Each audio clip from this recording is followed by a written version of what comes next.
Hello बच्चों, मेरा नाम है दीपिका सिंह और मैं हूँ आपकी बायो टीचर फ्रॉम बायोडा। बेटा आज का हमारा टॉपिक है हार्ट, ह्यूमन हार्ट का। ठीक है, ये किसके अंदर आता है? ट्रांसपोर्ट सिस्टम के अंदर आएगा। ठीक है, लाइफ प्रोसेस चैप्टर है एनसीईआरटी का। और इसके अंदर हम लोग पढ़ेंगे कि हार्ट जो होता है वो कैसे फंक्शन करता है, कौन से ऑर्गन्स इन्वॉल्व होते हैं, हार्ट कितने पार्ट में, उसकी पूरी एनाटॉमी पढ़ेंगे हम लोग। ठीक है, उसके फंक्शन भी देखेंगे। इन दोनों चीज़ों को पढ़ने से पहले हम इस चीज़ को एक शॉर्ट में समझ लें कि ट्रांसपोर्टेशन होता क्या है। ठीक है, वर्ड क्या है हमारा? Transport system. तो सबसे पहले इस चीज़ को क्लियर कर लें कि ट्रांसपोर्ट होता क्या है। ठीक है बेटा, ट्रांसपोर्ट को हम लोग इस तरीके से डिफाइन कर सकते हैं कि जैसे हम लोगों को कहीं आना होता है, कहीं जाना होता है, तो हम लोगों को एक व्हीकल चाहिए जो एक जगह से दूसरी जगह तक हम लोगों को पहुंचाता है।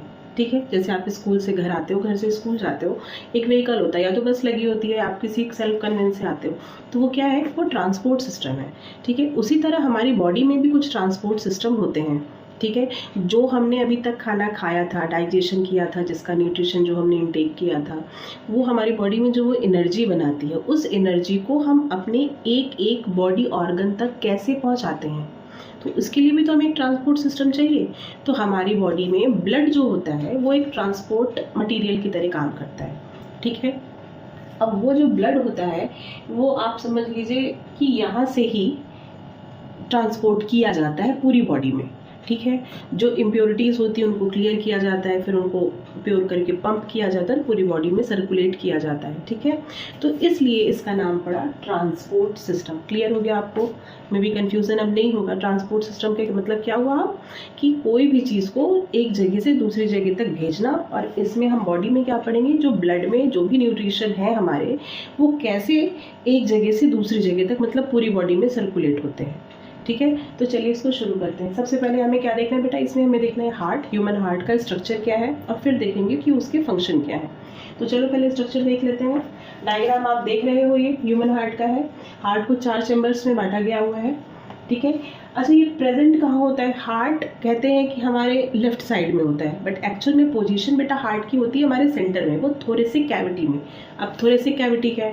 देखो, बॉडी को 2 कैविटीज़ में डिवाइड किया गया है, ह्यूमन बॉडी को। एक थोरेसिक कैविटी जो कि अपर साइड होती है, डायफ्राम के अपर साइड पर, ओके, उसको कहते हैं थोरेसिक कैविटी।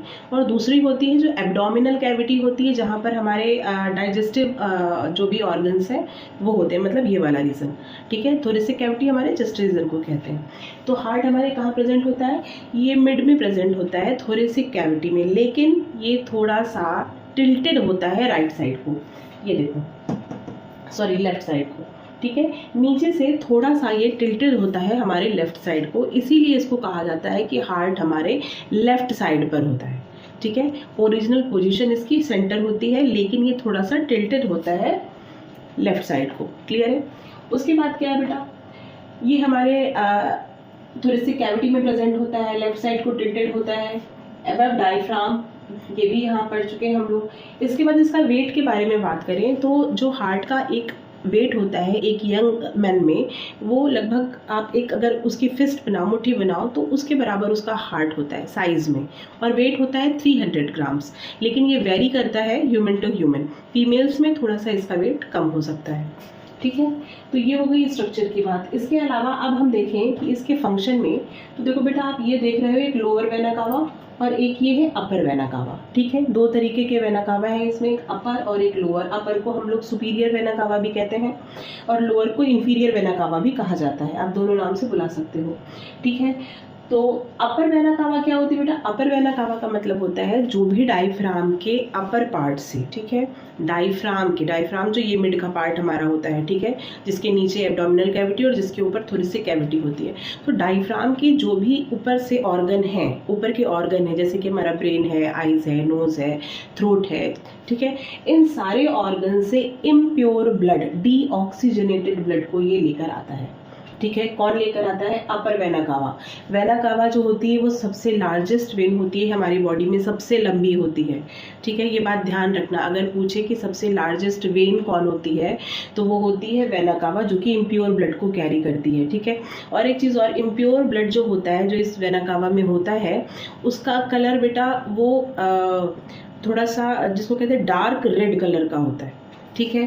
जो इम्प्योर ब्लड का कलर होता है रेड तो होता ही है, लेकिन वो डार्क रेड होता है, जबकि जो प्योर ब्लड होता है, जो वेन्स में होता है हमारे, सॉरी जो आर्टरीज में होता है हमारी, वो ब्राइट रेड कलर का होता है। फिर से समझ लो, जो प्योर ब्लड होता है, ठीक है, जिसमें ऑक्सीजन होता है, जो आर्टरीज में होता है, ठीक है, उसमें होता है वो ब्राइट रेड कलर का। लेकिन जो इम्प्योर ब्लड होता है, जो वेन्स में होता है, जो डीऑक्सीजनेटेड होता है, वो डार्क रेड कलर का होता है।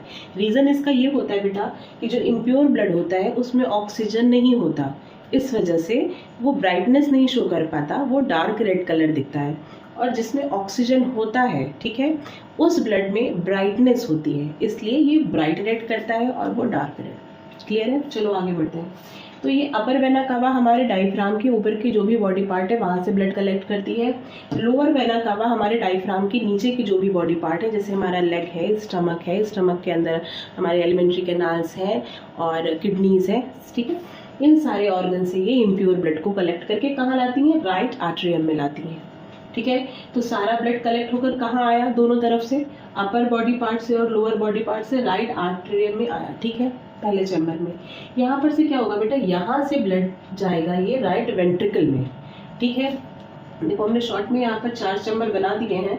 राइट आर्टरियम से ब्लड कहाँ आया? राइट वेंट्रिकल में आया। ठीक है, ये सब इम्प्योर ब्लड है, ये बात ध्यान रखिएगा। यहाँ से ब्लड कलेक्ट होकर कहाँ आया? राइट वेंट्रिकल में आएगा। राइट वेंट्रिकल का जो बेटा चैम्बर है ये थोड़ा बड़ा होता है, ठीक है, compare to the right atrium. ठीक है, ऐसा क्यों होता है? क्योंकि इनमें प्रेशर का जनरेट होता है, प्रेशर जनरेट होता है, फोर्स लगता है, इसलिए इनकी जो ये साइड वॉल्स होती हैं ना, ये भी थिक होती हैं कंपेयर टू दिस रीजन। ठीक है, इनकी वॉल्स भी थिक होती हैं, इनके चैम्बर भी बड़े होते हैं क्योंकि इनमें फोर्स जनरेट होता है। ठीक है, अब यहाँ पर ब्लड आ गया। अब ब्लड बेटा डायरेक्ट नहीं आ जाता, ये बस ऊपर से आया और फट से नीचे, ऐसे नहीं होता।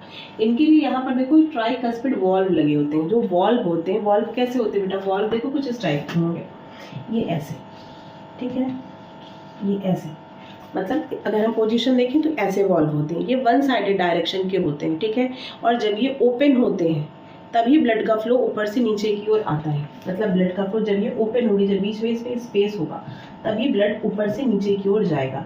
अदरवाइज ये बंद रहते हैं तो फिर कोई भी ब्लड ऊपर से नीचे नहीं जा सकता। ठीक है, और ना नीचे से ऊपर, क्योंकि वन डायरेक्शन होते ही ऊपर की ओर खुलते ही नहीं है। ठीक है, तो हमेशा इनकी पोजीशन कैसी होती है? नीचे की तरफ होती है, और ये तभी जा सकते हैं जबकि इसकी ओपनिंग हुई हो। किसकी ओपनिंग हुई हो? ट्राइकस्पिड वॉल्व्स की।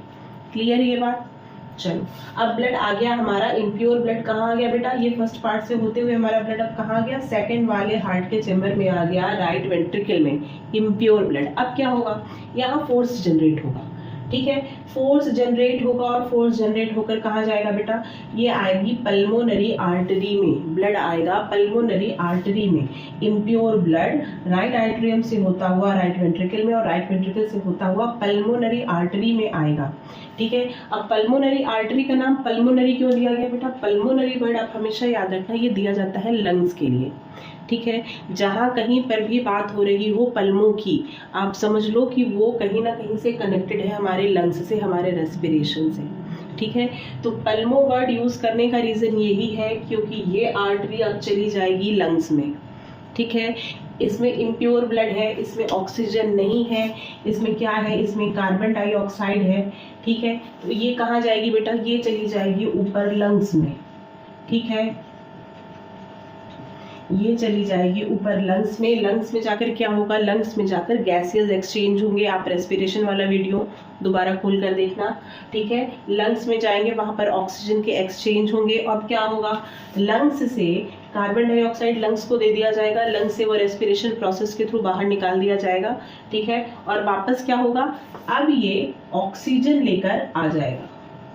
इसने कार्बन डाइऑक्साइड पल्मोनरी आर्टरी जाई गई लंग्स में, और लंग्स में वहां पर गैसेस एक्सचेंज हुए, वहां पर कार्बन डाइऑक्साइड उसने दे दी कि भाई तुम लो, ये बेकार चीज है, मेरे काम की नहीं है, और ऑक्सीजन लेकर वो आ गई। अब ऑक्सीजन लेकर जो आती है बेटा, उसको कहते हैं पल्मोनरी वेन। ठीक है, अब देखो यहाँ पर ये एक्सेप्शन है कि हमने इसको आर्टरी कहा जबकि इसमें इम्प्योर ब्लड है, और इसको वेन कहा जबकि इसमें प्योर ब्लड है। ठीक है, ऐसा क्यों कहा? ऐसा इसलिए कहा क्योंकि ये चीजें एक्सेप्शन में है, आपको इसी तरीके से याद रखनी पड़ेंगी। ठीक है, एक आपको छोटा सा बता दे रहे हैं इसका, लेकिन आप ध्यान इस तरीके से रखना जो अभी समझाया है, ठीक है। आर्टरी इस तरीके से कह सकते हो क्योंकि ये बॉडी से मतलब हार्ट से ब्लड बाहर लेकर जा रही है। मोस्टली हार्ट से हमेशा प्योर ब्लड बाहर जाता है, तो ये इस सेंस में इसको आप आर्टरी कह सकते हो। अदरवाइज आप इसको पल्मोनरी आर्टरी, एक एक्सेप्शन के नाम पर आर्टरी याद रखो, क्योंकि ये लंग्स में जा रही है प्योर ब्लड लेने, बस, ठीक है। पल्मोनरी आर्टरी ये जाएगी ऊपर लंग्स में, ठीक है। फिर से देख लो, राइट, ये लोअर वेना कावा अपर वेना कावा से ब्लड आया राइट आर्ट्रियम में, राइट आर्ट्रियम से आया सेकंड चैम्बर राइट वेंट्रिकल में। इसका चैम्बर बड़ा होता है, वॉल्स थिक होती हैं क्योंकि यहाँ प्रेशर जनरेट होगा और ये कहाँ जाएगा, ये जाएगा पल्मोनरी आर्टरी में। पल्मोनरी नाम इसलिए दिया गया क्योंकि ये जा रहा है लंग्स में, आर्टरी एक्सेप्शन नेम है। अब ये जाएगा, गैसियस एक्सचेंज होंगे, वहां से ऑक्सीजन लेकर आएगी पल्मोनरी वेन। ये देखो रेड कलर से बना दिया है क्योंकि अब इसमें ऑक्सीजन है ब्लड में, ठीक है। अब पल्मोनरी वही इसीलिए नाम दिया क्योंकि ये लंग से आ रही है और वेन चूंकि एक्सेप्शन है, ठीक है। तो ये इंटर करेगी पल्मोनरी वेन ऑक्सीजनेटेड ब्लड को लेकर के लेफ्ट आर्टरियम में, हार्ट के थर्ड चैम्बर में, ठीक है। यहाँ पर इंटर करेगी, ये चैम्बर भी छोटा होता है कंपेयर टू दिस वन, ठीक है। अब फिर वहीं पर ट्राइकस्पिड वॉल्व जब ये ओपन होंगे तब ये ब्लड फ्लो करेगा नीचे की ओर, और नीचे कहाँ पर आएगा, ये आएगा लेफ्ट वेंट्रिकल। अब देखो बेटा, लेफ्ट वेंट्रिकल सबसे ज़्यादा बड़ा, सबसे ज़्यादा थिक और सबसे ज़्यादा फोर्स जनरेट करने वाला चैम्बर होता है, ठीक है। ऐसा क्यों कहा जा रहा है? अब देखो, फोर्स जनरेट करना हम बार बार बोल रहे हैं, आप सोच रहे हो कि फोर्स जैसा जनरेट कर। अब देखो बेटा, हम लोग जैसे प्लांट में पानी डालते हैं, कुछ प्लांट दूर होते हैं, पास वाले में तो ऐसे ही डाल दिया, कुछ प्लांट दूर होते हैं, तो उसमें क्या करते हैं हम लोग जो पानी की पाइप का जो ऊपर का टॉप होता है, पोर्शन जहाँ से पानी निकल रहा होता है, उस पर थोड़ा सा हाफ उंगली रख देते हैं। उससे क्या होता है, उससे आधे पानी पर प्रेशर पड़ता है, आधा पानी निकल रहा है, तो क्या होता है, उससे प्रेशर जनरेट होता है, फोर्स से पानी तक वो दूर तक जाता है। होता है ना ऐसा, कभी करके देखना घर पे। तो उससे क्या होता है, फोर्स जनरेट होता है, पानी दूर तक जाता है। तो ब्लड को जब दूर तक भेजना है, अब हार्ट को अगली बगल तो ब्लड फ्लो करना नहीं है, पूरी बॉडी, कोई 6 फुट का लंबा है, कोई 2 फुट का लंबा है, पूरी बॉडी में ब्लड का फ्लो करना है उसको। तो इसलिए अगर वो फ्लो जनरेट नहीं करेगा, प्रेशर नहीं ज़्यादा बनेगा, तो वो सारे बॉडी ऑर्गन तक हो सकता है ब्लड एक इक्वल पोजीशन पर ना पहुँचे, कहीं कम पहुँचे कहीं ज़्यादा पहुँचे, ठीक है। तो ये प्लांट तो है नहीं कि चल जाएगा काम, तो फिर तो बड़ा नुकसान हो जाएगा। तो इसलिए यहाँ सबसे ज़्यादा प्रेशर जनरेट होता है, इसकी वॉल इसीलिए बहुत ज़्यादा थिक होती हैं, क्योंकि वो प्रेशर को वो झेल सकें। ऐसा ना हो प्रेशर को हम लोग हार्ट लगा दे कि लगाओ और पता चला वॉल ही डिस्ट्रॉय हो जाए, ठीक है। तो सबसे थिक वॉल होती है कहाँ की, लेफ्ट वेंट्रिकल की, ओके। अब यहाँ से क्या होगा बेटा, अब यहाँ से ये ब्लड जो है ये फिर से जाएगा हमारे आयोटा में। यहाँ पर भी वॉल्व होते हैं, ठीक है। वॉल्व हर जगह होते हैं, ऐसा कहीं भी नहीं होता कि ये पल्मोनरी आर्टरी में जा रहा हो ब्लड तो वापस सड़क के नीचे जा पाए कि नहीं मेरा मन नहीं, हम वापस चले जाएंगे, ऐसा कुछ नहीं। एक बार गया तो अब वो उधर ही जाएगा, वन डायरेक्शन ही वॉल्व होते हैं, ठीक है। तो क्या हुआ, यहाँ पर पल्मोनरी वेन से, लंग्स से होते हुए पल्मोनरी वेन से ऑक्सीजनेटेड ब्लड इंटर किया लेफ्ट आर्टरियम में, थर्ड चैम्बर में, फिर आया फोर्थ चैम्बर में जो कि लेफ्ट वेंट्रिकल है। यहाँ पर प्रेशर जनरेट हुआ और कहाँ गया ब्लड, आयोटा में। आयोटा सबसे लार्जेस्ट, सबसे बिगेस्ट, सबसे थिक हमारी आर्टरी होती है जो कि प्योर ब्लड को, ऑक्सीजनेटेड ब्लड को कैरी करती है और पूरी बॉडी में जिसका सप्लाई करती है। क्लियर है ये बात? तो ये कहाँ आया, आयोटा में आया। आयोटा से क्या होगा बेटा, अब आयोटा ये हमारे, ये आगे चलकर बहुत सारी छोटी छोटी कैपिलरीज में भी उसमें डिवाइड हो जाती हैं, ठीक है, कैपिलरीज में, और हर एक ऑर्गन तक, हमारे नेल्स से आईज तक, हेयर तक, टो टू टिप तक, सब जगह ये ब्लड की सप्लाई करती हैं, जिससे कि हर ऑर्गन को न्यूट्रिशन पहुंच सके, एनर्जी मिल सके और हम अपने वाइटल ऑर्गन्स के काम और लाइफ प्रोसेस को कंटिन्यू कर सकें, ठीक है। और फिर क्या होता है बेटा, आयोटा से ऑक्सीजनेटेड ब्लड पूरी बॉडी में गया, पूरी बॉडी में बहुत सारे प्रोसेस होते रहते हैं, जिनसे क्या हुआ, वो ऑक्सीजनेटेड ब्लड को जो है उन्होंने यूज़ किया और क्या निकाला, कार्बन डाइऑक्साइड वापस जनरेट किया। अब वो कार्बन डाइऑक्साइड इस लोअर और अपर वेना कावा के थ्रू फिर से बॉडी से, ऑर्गन से कलेक्ट किया गया और कहाँ लेकर आए, राइट आर्टरियम में। फिर से वही प्रोसेस शुरू हो जाएगा। क्लियर है ये बात? इस तरीके से हार्ट के अंदर ब्लड का सर्कुलेशन, ट्रांसपोर्टेशन बॉडी के अंदर होता है। क्लियर है कॉन्सेप्ट? अब एक चीज इसमें और बची है, उसको भी आप देख लो। जो ये हार्ट की बेटा वॉल होती है, ठीक है, ये वॉल जो होती है, ये हार्ट को जो 4 चैम्बर में बांटा गया है, इस चैम्बर में जो वॉल बांटती है उसको कहते हैं सेप्टम, ठीक है। इस वॉल्व को कहते हैं सेप्टम। सेप्टम का काम बस इतना है कि ये ब्लड को एक दूसरे से मिक्स नहीं होने देती, हर वॉल्व को एक दूसरे से अलग रखती है। ऐसा ना हो कि इम्प्योर ही ब्लड है लेकिन आपस में मिक्स हो जाए, या प्योर इम्प्योर में चला जाए, इम्प्योर प्योर में चला जाए, ठीक है। तो इस सेप्टम का काम, इस वॉल्व का काम ये होता है कि ये जो प्योर और इम्प्योर ब्लड्स हैं सारे चारों चैम्बर्स को एक दूसरे से सेपरेट रखती है, ठीक है। और क्या बचा, और इसमें बचा बेटा तो ये सबसे आउटर लेयर होती है हार्ट की, इसको कहते हैं पेरिकार्डियम, ठीक है। क्या कहते हैं, पेरिकार्डियम। पेरिकार्डियम की जो लेयर होती है ये डबल लेयर्ड होती है। पेरिकार्डियम की लेयर जो होती है बेटा ये आउटर लेयर, ये डबल लेयर्ड होती है, और इन दोनों लेयर के बीच में एक फ्लूइड भरा होता है जिसको कहते हैं पेरिकार्डियल फ्लूइड, ठीक है। क्या कहते हैं, पेरिकार्डियल फ्लूइड। अब इसका क्या फंक्शन होता है बेटा, इसका फंक्शन भी इम्पॉर्टेंट है। इसका फंक्शन ये होता है कि हार्ट को प्रोटेक्शन देती है। ये वॉल्व और जो ये फ्लूइड है ये दोनों मिलके हार्ट को प्रोटेक्शन देते हैं। कैसा प्रोटेक्शन, कोई जर्क, कोई इंजरी, कोई डैमेज, कभी आप गिर पड़ते हो, कभी कोई एक्सीडेंट हो जाता है, किसी बैक्टीरियल इन्फेक्शन से, किसी वायरल इन्फेक्शन से, ये हर तरीके का प्रोटेक्शन हार्ट को देती है कि किसी भी तरीके से हमारा हार्ट डैमेज ना हो, ठीक है। क्योंकि ये मेन वाइटल ऑर्गन है हमारा, इसलिए इसके प्रोटेक्शन के लिए भगवान जी ने बहुत सारी चीज़ें बनाई हुई हैं, ठीक है। तो उनमें से एक ये भी है। बाहर की लेयर को क्या कहते हैं, पेरिकार्डियम। पेरिकार्डियम की जो लेयर होती है वो डबल लेयर्ड होती है। इस डबल लेयर्ड पेरिकार्डियम के बीच में क्या भरा होता है, पेरिकार्डियल फ्लूइड। और इसका फंक्शन क्या होता है, पेरिकार्डियल लेयर और पेरिकार्डियल फ्लूइड का फंक्शन ये होता है कि ये हमें जर्क से बचाती है और हर तरीके की इंजरीज और इन्फेक्शन से प्रोटेक्ट करती है, ठीक है बेटा। तो आज का टॉपिक इतना ही है, वो आप लोगों को समझ में आया होगा। और अगर कोई क्वायरी हो तो आप कमेंट करके हमें बताना, और अगर आपको ये वीडियो मेरा अच्छा लगा हो तो उसके लिए भी आप कमेंट करना कि हम थोड़े और मोटिवेटेड होंगे और जल्दी जल्दी वीडियो बनाएंगे। तो चलो, चैनल को लाइक, सब्सक्राइब और शेयर करना फ्रेंड्स में। नेक्स्ट वीडियो में जल्दी मिलते हैं। Thank you.